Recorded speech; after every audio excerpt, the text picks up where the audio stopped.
All right, let's get him into the Punch podcast today. We're firing up the satellite. We're flying into the US, touching down in Vegas for Showtime Shawn Porter. Welcome to the Punch podcast. You found me. I found you. Pokies at the MGM Grand. You weren't there, so I had to send someone out to the house, and here you are. How you doing, my man? I'm doing great. Have you been to Australia? Not once. Not once. Can we change it? And I intended to come over for Haney Kambosos too. It's gonna be a better fight. Yeah. It's gonna be exciting. I wanted to come over there with my podcast and cover it and all that good stuff. The PorterWay Podcast. And they make this fight the same night as big Deontay Wilder's fighting his first comeback fight since Tyson Fury, I think, last year. So, kind of is what it is. Yeah, well, we need to see you here because look, I'll get over there eventually. Well, that's a plan. Look, you're and you've been doing a bit with the zone. They're working here now too, so maybe there's something there that we can see you touch down. You did mention Kambosos Haney.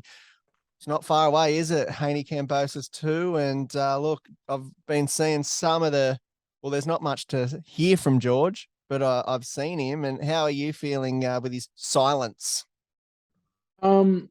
The funny thing, even with me doing a podcast, I don't stay in tune too much with what's going on in social media. My podcast, it's not a reporting podcast. So we pretty much just talk about what's going to happen. And then of course, what happened, how and why, all those things. So I do remember the first fight, he was very loud. I think he's a very loud guy and by nature, Kambosos, that is. And so I think with them being quiet, it's two things. I think number one, I think he's humbled himself. But then number two, you got to understand, like, hey, what energy are you really putting into being quiet the way that you are? If you by nature are a boastful, loud guy, what energy are you taking away from the fight, away from training to put into let me be quiet, let me be calm, let me be as silent as possible? It's going to take a whole lot of energy for him to do that because that's just not who he is by nature. And so when he gets in the ring on fight night, I'm just hoping that he kind of comes back to who he really is and performs the way that he can perform. I expect him to fight much harder, much stronger, and be much better than he did the first fight. And it's interesting you say that because that's sort of what I've been thinking because I'm going back to the way I was before Lopez. But before Lopez, he was like a rabid dog, like trying to kill Lopez and his family. So he wasn't silent. Obviously, he was the underdog. But this time again, that lines up. But like you said, that's a great point. Not his attitude. It is a different George Kambosos Jr. that we are seeing this time around him. He does. You can't. Like wants to get it done. There's things that you can change and things that you can't change. You can work on somebody's foot movement, their footwork. You can improve that. You can improve the way somebody fights. You can even improve the way somebody's able to think in the ring. If you're a coach, it can really expose your fighter to being able to be calm, manage the fight, and think in the ring. But one thing you cannot change, especially not in the instance of a snap of a finger, is someone's personality and who they are. Yeah. Kambosos is loud outside of the ring. He's very fun outside of the ring. He's very boastful outside of the ring. And then who is he in the ring? He's explosive. He's exciting to watch. And he's fun.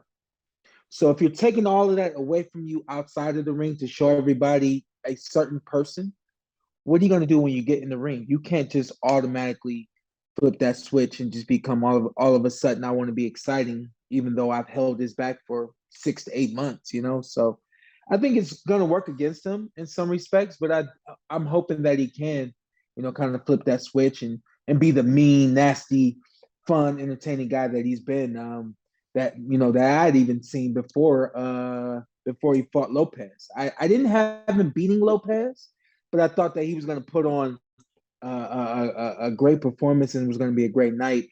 ended up being a really great night for him. So Yeah, and that first round knockdown on Lopez obviously changed the game completely for him, or the whole fight. So it might be something that he needs to do with Haney, is to go, at least to show him that, look, this ain't a jab fest again, and I don't think that sticking out your left hand's going to win. he can't win a jab fest against Devin Haney, and I think he learned that. I don't think that was necessarily the game plan. I think that he just couldn't adjust to the speed and the movement of Haney. And I think it was just a hard night for him. And I think that when you kind of come back around to the next one, I think that he's going to be more prepared on Saturday night. How do you think Devin beats George Kambosos in this fight, if that's the way it goes? Well, the funny thing about Devin is he's a really well-rounded boxer. He's counterpuncher by nature, but he can be first if he needs to. He's explosive, but he's kind of only explosive when a guy on the counterpunch. He's much more explosive on the counterpunch than he is leading off. And so if Kambosos is much more aggressive, which I expect him to be, I think that works into Haney's favor, because that's his rhythm. His rhythm is, come get me, take this. I made you miss, take this. And so I think it's going to be up to Kambosos to have really good condition for this fight and be able to throw 3 to 5 punch combinations. It's much harder to counterpunch somebody when they're throwing 3 and 4 and 5 punch combinations, especially if they're touching you. So I expect Devin Haney to be even sharper. I expect more counterpunching from Devin, because I expect Kambosos to be even more aggressive. And I think Devin Haney gets away with another decision. Yeah, it's going to be a tough one to go anything else but the distance. I don't see it stopping before the 12 rounds. But look, the only person, Linares is the only one to really wobble the knees of Devin Haney at the moment that we know of. Yeah. And I reckon if there was another 20 seconds in that round, it might have been all she wrote. But that's the only way that George is probably going to be able to get it done, right, is to just land a super clean right and throw out what they might call the Teofimo Lopez over right hand. If you can get one, it's what he's going to go looking for, I'd suggest. Would you? Yeah, I think that Kambosos can win the decision, but I think he has to control the fight from the opening bell. I think he has to be aggressive from the opening bell, and I think that if he doesn't allow Devin Haney to get comfortable, Devin he won't find his timing, he won't find his rhythm. I think Kambosos can win the decision. But it would have to look a lot like the fight with Lopez. I think. Yeah, I don't know too much about this side of it, but I did see that George and his father put a lot of work into getting a different referee and getting someone there that's going to let the fight flow. Because I think they said something like 59 times, I could be 1 or 2 out, but 59 times Devin held him in the last fight. So he definitely doesn't want that to happen. Yeah, that's always a thing too, when you can identify everything that went wrong in the fight, and maybe there's other things outside of our camp that we can change. If we can change and get a ref that's going to allow us to really fight and allow me to rough up Devin Haney, let me find that ref. So I think that works in their favor as well. Getting a different referee, I wouldn't imagine they were going to have the same referee anyway, but it won't hurt to get a new referee. Is it hard to have those calls when you are officially now the B side? Because the other side needs to approve it too. So as if you're doing things that are in your favor, is it a hard one to get across the line, would you suggest? You know what? I'm personally not sure, because we never complained about anything. We never worried about anything. My dad's his understanding was, as long as we're on point, nothing can go wrong, So sometimes fighters may read into other situations and they become excuses more than anything. But again, I don't think it would hurt Kambosos to voice the understanding that they want a new referee. If Devin wants the same exact referee, I think then it gets a little bit more intricate, where the commission gets involved and all those other things as well. So I think it'll work out for Kambosos though. I think it's going to be great because the first fight, I'm not sure if you're aware of the arenas we have here in Australia, but Marvel Stadium is a full-blown stadium. So it was massive, like 50,000 capacity, where Yeah, this one is like 13, 14. So yeah, I think the more controlled environment will help George because he really wanted to cement himself as an Australian boxer in the sure, in the public eye here, which can be a little less. sure. Was the other one in Melbourne? Yeah, they're both in Melbourne. So the great thing Oh, about okay. George is heart and soul Sydney. And a lot of people have gone, well, why wasn't it in Sydney? But the Victorian government are really good at buying entertainment. So the Uh, Victorian government would have put in a substantial financial push to have the fight one and the rematch two as part of the yeah. deal. So it would have been great to have him fight in Sydney, and hopefully he can get a victory to be able to do that again. It'd be awesome to have him back home. But look, it's only an hour away on the plane. It's not New York to LA or anything like that. So it's fine. But last time they were here, it was freezing cold. It was the middle of winter, so it would have been like 1 degree. Like it's ice. But now it's a bit warmer, Damn. creeping into summer. Yeah.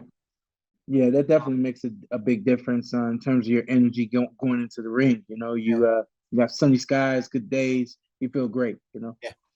So Yeah. we're looking forward to it. So do you see Devin Haney on a decision for that one? I see Devin Haney winning another decision. I think that there's going to be some adversity in this fight for Devin. And I see him fighting through the adversity. Yeah. It'd be interesting to see if it does go the way it went previously, where George's mind goes to around round 6 or 7 when he knows that if we're in the same boat again here, I'm just going to throw hammer and tong at it because there's no point if he's thinking like that. So it'd be interesting to see where the judges put it too. Well, you gotta be realistic, or Kambosos has to be a realistic and understand that I can't have that kind of mindset. And I don't think he necessarily had that mindset, at least definitely not that early.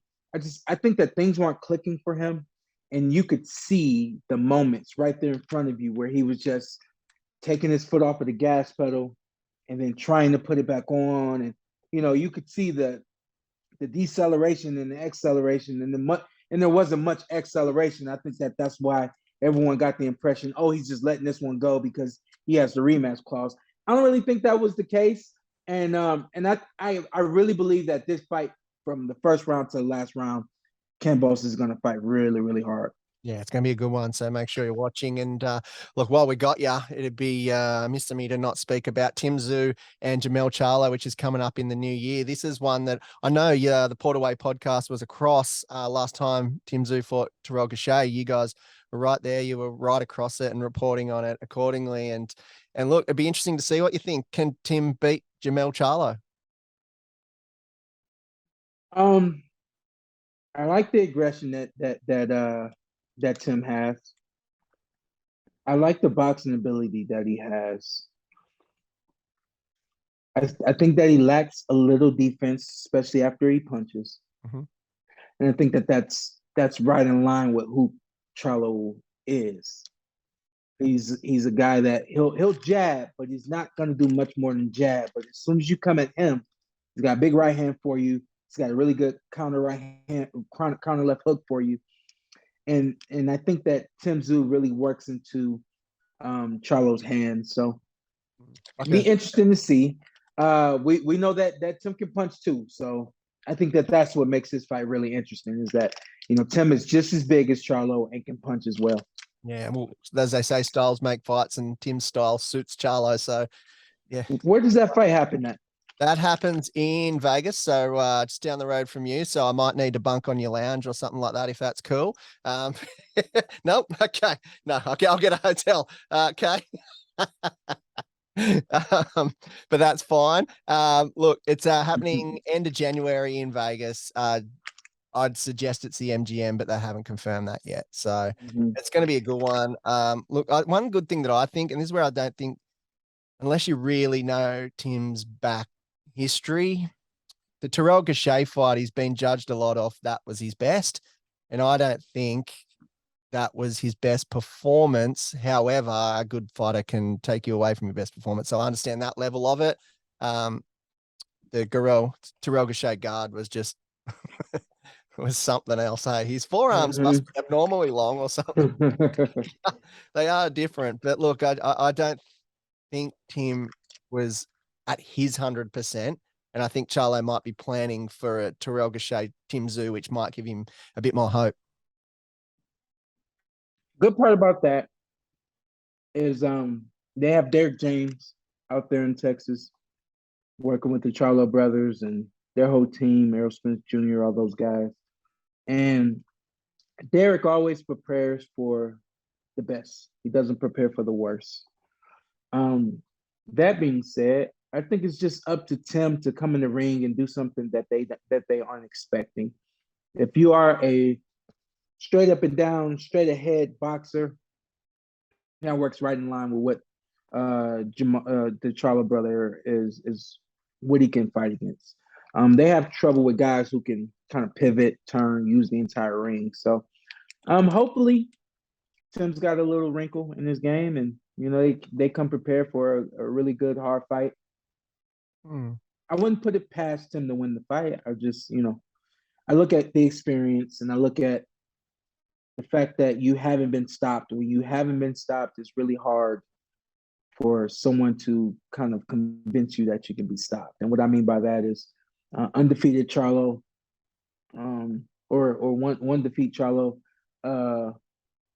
It's especially coming off of that big fight about against Castaño, it's just it's gonna be hard.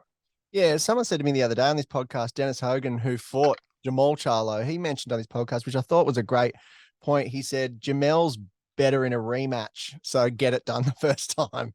He's like, once he figures you out, he's a lot better, like we saw with Castaño as well. So he didn't look like he was in too much of a problem against him. But the first fight could have probably went either way. So is that something that you've picked up on? Does that make sense to you? Well, it makes sense to me. I think some guys, they get in the ring and things just don't click for them, and it's hard for them to make adjustments. They get a second shot at it, and every adjustment to make. They've had time to make those adjustments. They come to the ring much more improved, So again, like I said, if Tim and his team can come to the ring with a wrinkle that Charlo and his team isn't expecting, it'll be hard for Charlo to make a end game adjustment. Is what we call them, So come to the ring with a wrinkle, whether that's stepping off to the side, whether that's feigning Charlo, making him be first. He's much better off of the counterpunch than he is, leading off with ones and 1-2s and double jabs and right hands, things of that nature. So I would encourage Tim to come to the ring with the wrinkle. Come with something different that they aren't expecting. It'll be hard for Charlo to make an end game adjustment, and that might lead them to success. Yeah, one thing that I'm looking forward to seeing fight in Vegas is you mentioned earlier with the Kambosos Haney, the freezing cold and whatever else. Like last time he fought at the Armory in Minneapolis, it was like minus. It was snow. He couldn't do any road work. It was just, and he just come from a camp in Vegas, so hot to cold, as he wasn't feeling the best. So maybe he said he's getting over 6 weeks early or something. So yeah, if he starts getting into there and getting it happening. yeah. And it's really hard to travel and fight right after travel, especially when you travel into a different climate. If you are training in the cold, once you get to the cold, there's no shock to the body. So you get over here much sooner, and there's no shocks to the body, whether that's hot or cold. So I think that's a good move for the team. Yeah, that'd be really good. And look, we look forward to seeing you touching down in Australia. Maybe come over, do a few sprints along Bondi Beach. What do you want? No, like the beach? I'm do sprints. I don't just. I'll go for a walk. I'm retired. That's it. I can tell the whole interview you've been having a few cashews or something here. Just relax. Yeah, just relaxing, man. That's how I do it nowadays. I stay busy through the day, and in between time, I just relax and enjoy life. Matchroom Boxing have got their first show here in Australia this weekend too. I'm not sure if you've crossed that one or seen it. Do you know Liam Paro or Brock Jarvis? Have you heard those names before? You across them? No. No, I did. I do know that Matchroom has a show this weekend, but I didn't. I'm not familiar. Yeah, so Brock's Jeff Fennick's protege, who's also a certified weapon, and Liam Paro has spent a lot of his time training in Vegas. He's a 22-0, I'm going to say, and he is number one, number two in the world. Him and Tszyu at 140 now could be the next one, depending on how things go. So yeah, he's a very exciting prospect for Australia and someone who can definitely get it done. So it'll be interesting to see because this is Brock's first fight at 140. He's been through 8 weight divisions already. he's just his body is just blowing up. So Oh wow. it'll be interesting because it's for a global belt. So it depends where they land in the rankings. It could just catapult Brock straight into those top spots. But hopefully he's someone that you get to see soon. And yeah. Who's the favorite there? Is it sounds like Brock? Well, the favorite is Liam Paro because he's established. Okay, that makes more sense to me. Yeah, Yeah. yeah, he's the favorite. But Brock's a certified underdog that is trained by Jeff Fennick, and he's very, very good. He did his first US debut late last year in on a Matchroom card, and he did get a little rattled there. He won, he got the victory, but that was his last fight, and now he's coming back here, so it's going to be a good one. And it's good to see Eddie's cruising around in t-shirt and shorts here, just like he owns the place. It's great. We love it. Sounds about right. Yeah. We'll keep an eye on that one, and it'll be good to see your thoughts on that later on. But Showtime Shawn Porter, thanks for stopping by the Punch Podcast, the PorterWay Pod on Instagram, YouTube. Go watch it. I've seen you've just ramped up your set. Looks amazing. Yeah, man. We're doing great. We are doing live shows all week. New York time. We'll be live at 4 p.m. tomorrow, Eastern Standard Time, with Sway, a big radio personality out here, and then we'll be live at the press conference. I'm doing the press conference show for Fox, so I won't be there, but my guy will be holding it down. We'll be there 4 p.m. tomorrow, Eastern Standard Time, and then once again 10 a.m. Friday, and then we got to go. Have you seen any of our barbershop shows? Yeah, the ones where you all We sit do around. we do a live barbershop pre-fight show, and we're doing that Saturday. We just kind of sit around, kick the shit with everybody, and talk about whatever. Usually we circle around the boxing at some point, but I think the main thing for that, and would definitely love to do it if we have an opportunity to come over to Australia at some point. But just like to show people what goes on in the barbershops and how all of these shops are a little different, but a lot the same, you know. So we've done it in LA, we've done it here in Vegas, and we've also done it in New York. So this will be our second time in New York, and it'll be fun. So just want everybody to tune in and enjoy the shows. And I've also got a little bit of envy because you've got merch for your podcast. I can see you wearing it there. I don't have that yet, so maybe I need to win. Yes, sir. PorterWayPodcast.com. There it is. There you go. Showtime Shawn Porter, you are a legend. And we look forward to hopefully getting you back on one day because it's been fun. Holler at me, man. We'll make it happen. Just holler at Jet.